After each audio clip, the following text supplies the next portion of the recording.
500 years before Christ, Athens was a powerful Greek city-state, the cradle of Western civilization.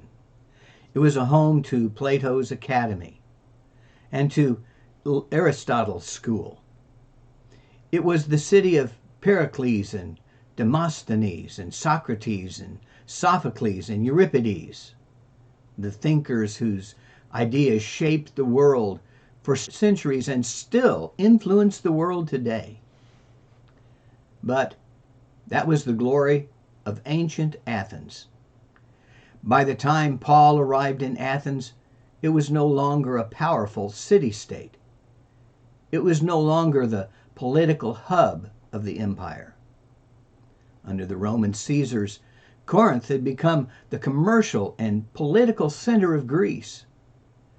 400 years has come and gone since the golden age of Greece, and Athens was long past its prime, its zenith. Though still it was a major center of art, of philosophy, and learning, Athens had lost its political importance, though. It appears that Paul did not originally intend to stay in Athens.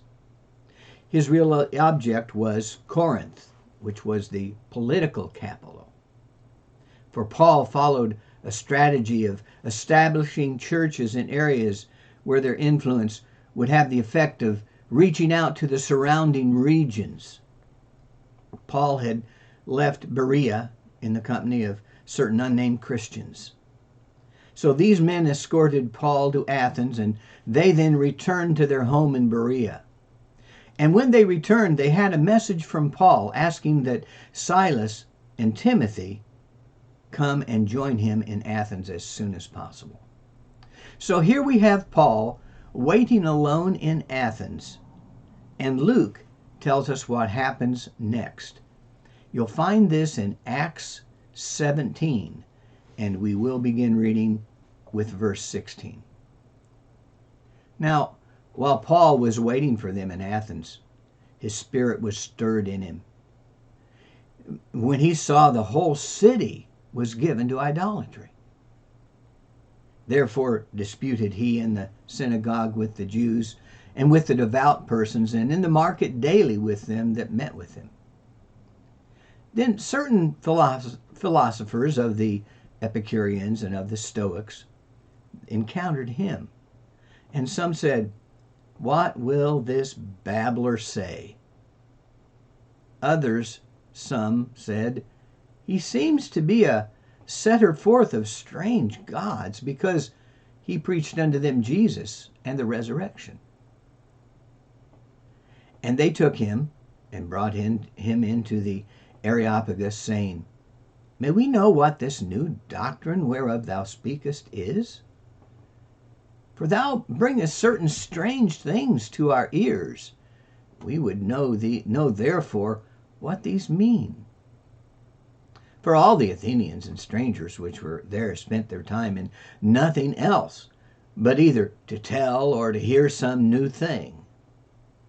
Then Paul stood in the midst of Mars Hill and said, "Ye men of Athens, I perceive that in all things you are too superstitious.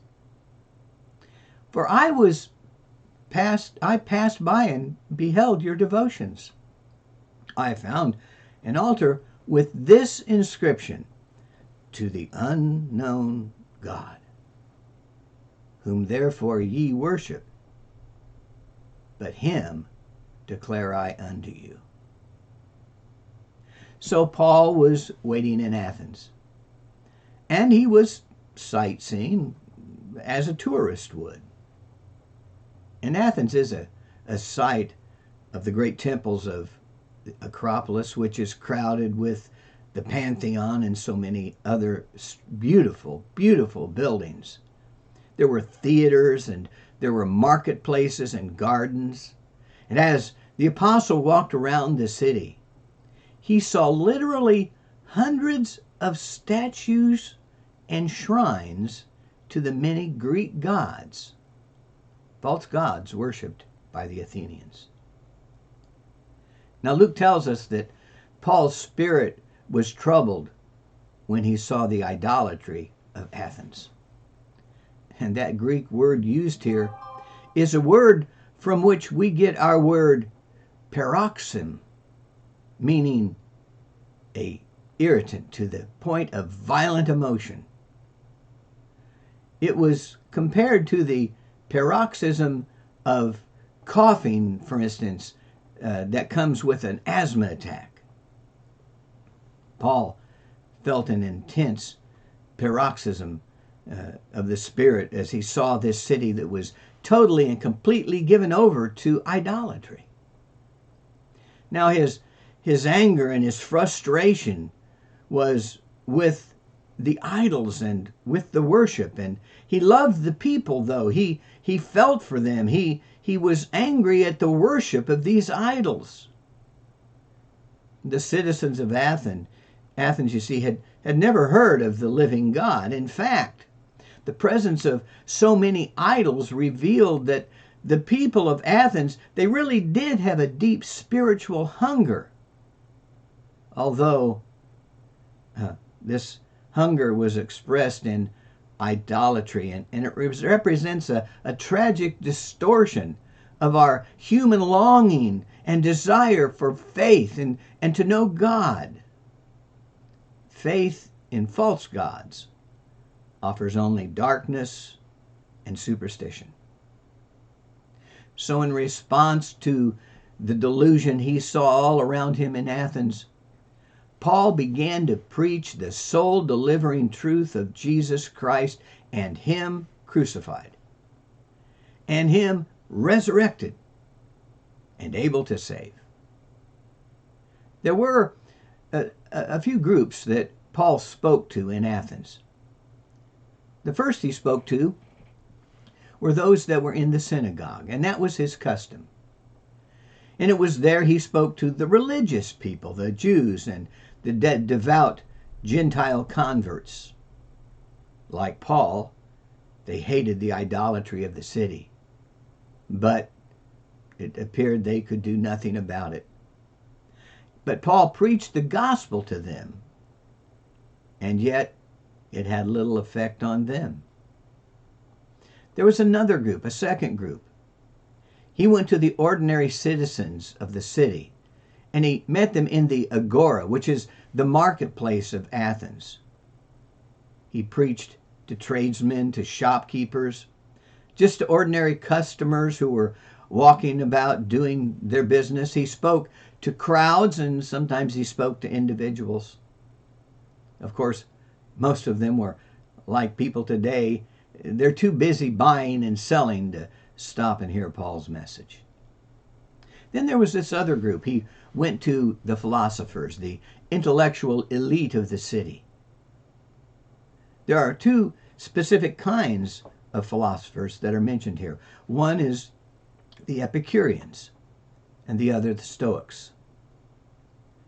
Now, if you think that there are no Epicureans or Stoics in the world today, then you're mistaken. Though they go by other names, the people who live by these same philosophies are still with us. The Epicureans were atheists. They were materialists, living for the things of this world. They denied the existence of God. They didn't believe there was an afterlife. They believed that this life is the only existence that we'll ever know. And so human beings should get the most out of life before they die. To the Epicureans, pleasure is the highest virtue. Perhaps you've heard the motto of the Epicureans: eat, drink, and be merry, for tomorrow we die. To this day, the prevailing attitude of society is just like that. Live for the moment. Now, it gets expressed in various other ways today, but you find it in phrases like, whatever makes you happy, do your own thing, and even in common advertisements like go for the gusto. There are 8 principles for the modern Epicurean church movement. Yes, there is a modern Epicurean church. And here are 8 principles that have been stated. 1, don't fear God. 2, don't worry about death. 3, don't fear pain. 4, live simply. 5, pursue pleasure wisely. Make friends and be a good friend. Be honest in your business and private life. Avoid fame and political ambition. Well, certainly some of those things we can agree with, but not with don't fear God and don't worry about death and don't fear pain. No, we wouldn't agree with those. Epicureanism actually doesn't deny the existence of God altogether. Rather, it denies that there is a God who is involved in the world. According to Epicureanism, the gods don't interfere with human lives or the rest of the universe in any way. Now, doesn't that fit nicely with a have-it-your-own-way lifestyle? Epicurus, the founder, also discouraged contributing to political society by starting a family, because he said the benefits of a wife and children are outweighed by the trouble brought about by having a family. And then at the same time, he does admit that there may be some unique situation where it would be more beneficial to have a family. It all depends. Whatever makes you happy. Now, the Stoics, they were followers of the philosopher Zeno, and they were pantheists. They believed that everything is God. God doesn't exist as some separate being. God is in the rocks, in the trees, in the sky, and everything around us. Their attitude toward life was one of resignation. They prided themselves on their fatalistic endurance of hardship without a complaint or self-pity. And you know, there are many of us, many among us, who face life with a stoic resignation. Just the way it is. Luke tells us how these 2 groups responded when they heard Paul's message. Some of them asked, "What is this babbler trying to say?" Others remarked, "He seems to be advocating foreign gods, new gods." And they said this because Paul was preaching the good news about Jesus and the resurrection. And then they took him and they brought him to a meeting at the Areopagus, where they said to him, "May we know what this new teaching is that you're presenting? You're bringing something strange ideas to our ears, and we want to know what they mean." All the Athenians and the foreigners who lived there spent their time doing nothing but talking about and listening to the latest ideas. If they had cell phones, they would all have been on social media. Now, the atheist Epicureans were contemptuous of Paul's message. "He's a babbler," they asked as they dismissed him and his gospel. But the Stoics were interested in what Paul had to say. Well, it wasn't because they had this genuine desire to know Jesus Christ, but because they were intrigued by the fact that Paul seemed to preach 2 new gods. The one was named Jesus, and the other named resurrection. Now, you say, well, I see Jesus being a god, but resurrection a god? Well, you see, the Greeks were accustomed to hearing philosophical concepts personified as gods. For instance, in Athens, there were altars to reason and to virtue and to various other concepts. So, why not an altar to resurrection? They were interested because, as Luke said, all they did was spend their time just talking about and listening to the latest ideas, much like people do today. We have university departments full of these kinds of folks. We have people that are known as influencers and organizers and policy wonks and bloggers and social media specialists and a host of others who are modern-day versions of the philosophers in Athens. Today's modern-day altars are just as various as those in Athens. We have the altars of the gods of environmentalism and every other brand of activism, political, social, racial, and a multitude of others. Ancient Athens contained that same kind of cross-section of humanity that we see today. The religious sects who walled themselves off from an idolatrous society. Superstitious idolaters living lives of quiet desperation. Atheistic materialists who lived for the day. And those self-sufficient fatalists who take pride in their stoic resignation. Paul came to this society with a word of deliverance from God. Believe in the resurrection of the Lord Jesus Christ and you will be saved. This was a message for the people of Athens, and they had never heard it before. So they invited Paul to present his message before a meeting of the Areopagus. Now, if you visit Athens today, you'll be taken up a small rocky hill just west of the Acropolis. And there a guide will point out Mars Hill, where Paul addressed the Athenian philosophers. And while that word Areopagus does mean Mars Hill, the Areopagus was also the name of the court of judges who had the final authority over the city of Athens at that time. So Paul was probably brought before this court, which met in one of the porches beside the city marketplace. In his message before the Areopagus, Paul gave a splendid example of how the gospel sets men free. And there are really three parts to his message. We'll begin with the attention-getting introduction.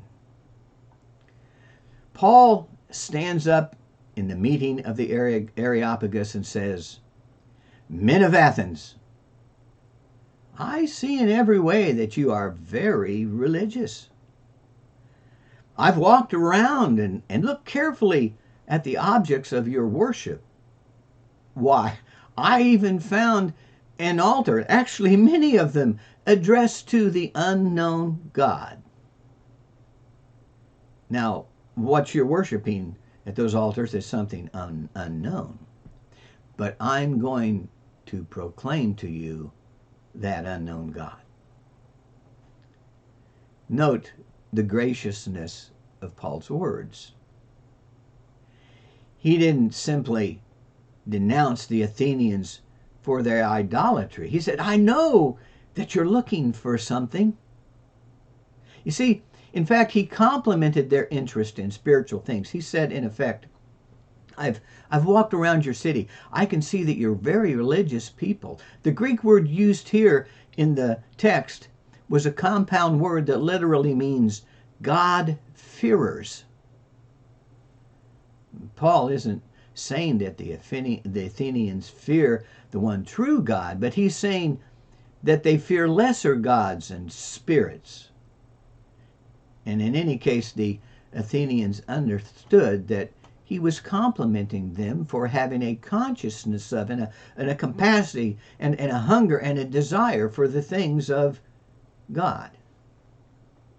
After all, believing there is a God is essential for saving faith. Hebrews 11:6 says it this way, "But without faith it is impossible to please him. For he that cometh to God must believe that he is, and that he is the rewarder of them that diligently seek him. Well, they were seeking God.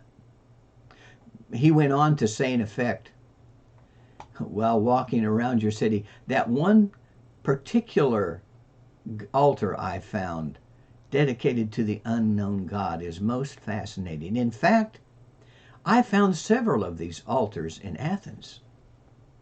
Now, why had the Athenians erected altars to anonymous gods? Well, there's an interesting Athenian legend in that regard. There was a deadly plague that was stopped centuries earlier when the people of Athens turned a flock of sheep loose within the city. And wherever the sheep were found, they were slain and sacrificed on that spot as an offering to a god. Now, if the sheep slain was found near a recognized god, the people then dedicated the sacrifice to that god. But when a sheep was slain where there was no altar nearby, an altar was quickly erected and the animal was sacrificed to an unknown god. Paul had probably learned about this legend, and so he told the people, "The unknown God is the one that I have come to tell you about. I've come to declare to you the God you have unknowingly and ignorantly sought to worship for years." Paul's introduction reveals the emptiness of paganism. You're not worshiping the true God, and there's no end to your searching. It's not satisfying. It's not what you're really looking for, and you know it. You see, Paul understands the spiritual anguish of human beings crying out for a God they know must exist, but they can't find, and they don't quite understand. You see, some people are looking for God, but they're looking in the wrong places.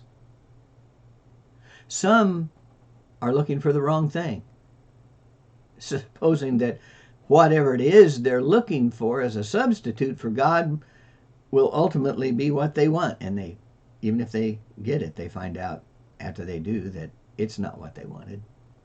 It doesn't satisfy. And there are some who have quit looking altogether. I also realize that there are some who are they're just in love with the search. I read something from a book called God is No Fool, and it said this: "I once knew a young man who was searching for God, and I was touched by his search, and I prayed for his search, and I loved his search. He read a lot of books. He thought about their ideas. He talked to many people in pairs and in groups, and they matched their minds with his, and they furthered his search. He walked and sought God in the rain. He climbed and sought God on the mountain. He closed himself off from the world and sought God in his soul." And he would describe his searchings and travelings for truth. And he would explain how he had meticulously and prayerfully sorted and rejected and accepted. And as the years went on, I changed from anticipating the recountings of his searches to simply receiving them, to being bored with them, to avoiding them and him. You see, he had fallen in love with his search.